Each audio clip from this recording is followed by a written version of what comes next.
Buenos días, hermanos y hermanas, les envío un saludo de paz y bien. Y no cabe duda que cada día es una oportunidad para encontrarnos con Dios, encontrarnos con nosotros mismos. Y a veces sí es muy necesario y bueno encontrarnos con Dios, con el Creador, con aquel que nos diseñó, con aquel por el que existimos. No tanto que somos el resultado de una gran explosión, sino que por la forma de sentir, de vivir lo que a veces el corazón humano, lo que la persona genera, tiene que venir de algo más grande que una explosión o un efecto químico, sino que es ese Dios. Y es ese Dios con el que nos tenemos que encontrar día con día, porque es así como nosotros sabemos el por qué vivimos, para qué vivimos. Nuestro Evangelio el día de hoy nos habla de algo que nos enriquece en la vida, que nos da material para poder disfrutar la vida. Está tomado de Marcos, capítulo 3, versículo 1 al 6. Escuchemos con atención. El Señor esté con ustedes. Lectura del Santo Evangelio según San Marcos. Gloria a ti, Señor Jesús. En aquel tiempo, Jesús entró en la sinagoga donde había un hombre que tenía tullida la mano. Los fariseos estaban espiando a Jesús para ver si curaba en sábado y poderlo acusar. Jesús le dijo al tullido: levántate y ponte allí en medio. Después les preguntó: ¿qué es lo que está permitido hacer en sábado, el bien o el mal? ¿Se le puede salvar la vida a un hombre en sábado o hay que dejarlo morir? Ellos se quedaron callados. Entonces, mirándolos con ira y con tristeza, porque no querían entender, le dijo al hombre: extiende tu mano. La extendió y su mano quedó sana. Entonces se fueron los fariseos y comenzaron a hacer planes con los del partido de Herodes para matar a Jesús. Evangelio del Señor. Gloria a ti, Señor Jesús. Pues muy bien, el día de hoy tenemos otro evento del sábado que vemos cómo Jesús es retado. Como les dije hace unos días, me encanta a mí Marcos porque nos muestra ese lado humano de Jesús.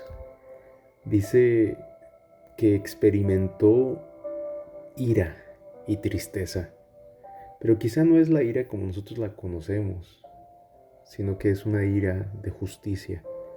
Tenemos la historia de este hombre que está enfermo. Y Marcos nos dice que tenía seca una mano, que la tenía tullida. Lucas le añade algo más, dice que era la mano derecha. Podemos imaginar su condición sin demasiado esfuerzo. En esa época, ¿qué trabajos podría realizar alguien que solo pudiera utilizar una de sus manos? ¿Cómo afectaría su enfermedad no solo a su trabajo, sino a todas las áreas de su vida? Por su situación, este hombre, hermanos, viene a ser una buena ilustración del hombre pecador que no se puede ayudar a sí mismo, que se muestra torpe aún para hacer las cosas más simples de la vida. Qué interesante, ¿no? Pero nos surge una pregunta: ¿por qué fue aquel día a la sinagoga?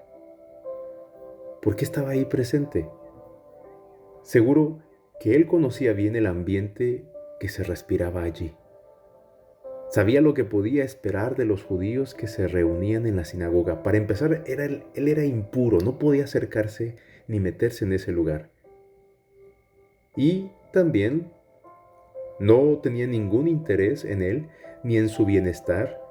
En tal caso, si aquel día fijaron sus miradas en ese hombre tullido, en ese hombre enfermo, era porque les venía o les iba a favorecer. Era como la carnada.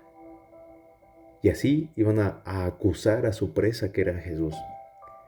Pero a pesar de todo eso, él fue a la sinagoga y la única razón que podía tener para hacerlo es que tenía una fe auténtica en Dios. Él sabía que algo iba a suceder ahí en su vida. Este es un buen ejemplo para nosotros, que muchas veces podemos sentirnos desanimados para ir a la iglesia, para ir a la Eucaristía, porque el ambiente o las personas no son de nuestro agrado, ¿verdad? En esas circunstancias es preciso recordar que vamos allí, que vamos a la iglesia, vamos al encuentro con Dios, porque en primer lugar queremos encontrarnos con Dios y ofrecerle nuestra adoración. Entonces, mi pregunta es, cuando vas a misa, ¿qué vas a misa? ¿Verdaderamente vas consciente de que te quieres encontrar con Dios? ¿O porque ya es parte de la rutina o porque te han mandado? Yo creo que hoy nos resulta útil recordar el caso de Ana, la mujer de Elcaná, que encontramos en Primera de Samuel capítulo 1 al 2. Entonces para ella era un auténtico suplicio ir cada año hasta Silo para adorar y ofrecer sacrificio a Dios. El ambiente familiar le era completamente hostil y la inmoralidad de los sacerdotes terminaría por apagar cualquier deseo que pudiera tener de adorar a Dios. Sin embargo, ella iba allí porque buscaba a Dios. Y recordemos que como consecuencia de sus oraciones nació el profeta Samuel, quien años más tarde condujo a la nación a una época de avivamiento espiritual, porque estaban como perdidos, a que encontraron un sentido de nación, de pueblo de Dios. Ahora bien, volvemos al caso del hombre con la mano seca. Notamos, sin quererlo, se encontró en el centro mismo de ese evento de ahí de la sinagoga. Ahí está en medio de esa tremenda batalla espiritual, cuando Jesús le mandó que se levantara de ahí de su sitio y se pusiera en medio de todo. ¿Por qué le mandó Jesús que hiciera esto? ¿No podía haberlo sanado al día siguiente de forma discreta o haberle evitado así por toda aquella desagradable situación? ¿Por qué en este caso no trató de mantener su milagro en secreto como en ocasiones anteriores? Bueno, hay varias conclusiones. Tal vez quería despertar la compasión de los presentes hacia el enfermo al ver de cerca su desgracia. Quizá fue para probar la fe y obediencia de aquel hombre. O muy probablemente porque Jesús quería que todo el mundo viera que Él no estaba dispuesto a aceptar las interpretaciones malvadas, los planes mezquinos de los judíos, que querían usar la ley para poder ellos beneficiarse, ni la imagen que ellos proyectaban de Dios.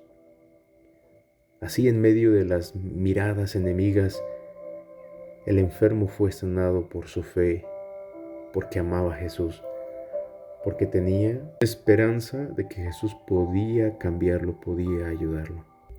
Por eso Jesús les hizo una pregunta con el fin de que consideraran lo que eran las consecuencias, las implicaciones de su interpretación de la ley el sábado. Es lícito, les dice, en los días de reposo hacer el bien o hacer el mal, salvar la vida o quitarla. Por la forma de planear la pregunta, Jesús les estaba obligando a escoger entre dos opciones, hacer el bien o hacer el mal, salvar la vida o quitarla. Entonces, si ellos se rehusaban a hacer el mal, pues no iba a hablar muy bien de ellos. Pero si también se rehusaban al salvar la vida, ¿dónde iban a dejar el amor hacia el prójimo? Entonces Jesús tenía la oportunidad de sanar a ese hombre y no le iba a decir que regresara otro día. Eso habría sido inmoral. Aprendemos pues que no solo se puede pecar de hacer el mal, sino también por dejar de hacer el bien. Dicen que cuando hacemos cosas positivas, cuando ayudamos, cuando nos enfocamos en lo que los otros también están viviendo, que no solamente me centro en mi sufrimiento, en mi dolor, eso nos ayuda muchas veces a hacer eso, a tocar y a ayudar a aquellas personas que no saben qué hacer con sus problemas. Muchas veces nos quedamos en nuestra comodidad. Y lo peor es que a veces pensamos que ya hemos hecho mucho, que ayudamos y que hacemos. Yo creo que todos los días de nuestra vida podemos hacer algo. No te limites el día de hoy a hacer el bien. A veces podemos estar postrados en una cama, podemos estar, no sé, incapacitados, podemos estar tristes o podemos estar pasando por muchas dificultades. Pero créeme que siempre hay una oportunidad para ayudar a alguien más. Mandar un texto, mandar un mensaje a aquella persona, ayudar, decirle, dar un abrazo a tu madre, a tu padre, cosas que a veces no hacemos. Tantas pequeñas cositas que yo te pudiera decir.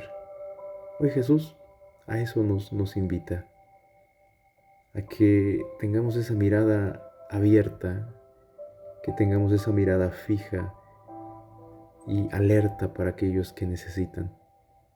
Hermanos y hermanas, que el día de hoy Jesús les toque su corazón, que ustedes estén en medio ahí y que te diga, adelante tú puedes, no te des por vencido.